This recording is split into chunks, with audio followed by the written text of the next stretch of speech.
everyone. I don't usually talk on a flip through of a colouring book, but this one's a little bit different. This is a reverse colouring book, so you might not have seen one of these before, and I'm going to explain what it is. So it's a Florals in reverse colouring book, and it says we provide the colours, you create the patterns, and there's 50 watercolour designs that you can draw on. So inside the book, this is the title page, a few little flowers there that you can colour, and then this is about the Central 23 team and a little bit about them. That's who has created this book, and also what this book is about.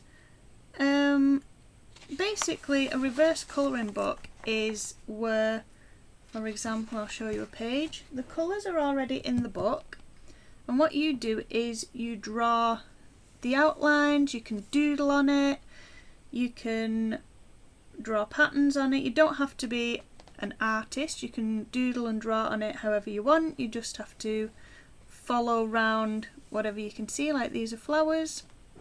You could also do other things. You could stick things on, stick stickers on, you could put glitter on them, you could write on them instead. If you don't want to draw on it, you could write a poem, write a letter to a loved one who's in heaven, something like that.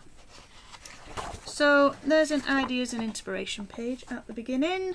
You can do dots, doodles, shading, decorate it how you want, leave bits blank, thick lines, thin lines, trace around the colours.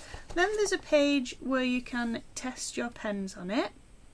You can test the thickness, inkiness, or just doodle whatever you want.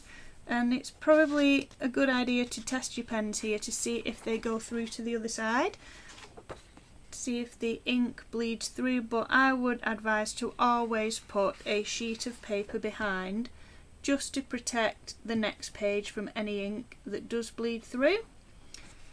And I would do that just anyway, just in case. And now for a flip through the rest of the pages. Also, these pages are perforated here, so you can actually remove them from the book. There is a perforation line there. So if you do want to take the pages out the book, you can do so.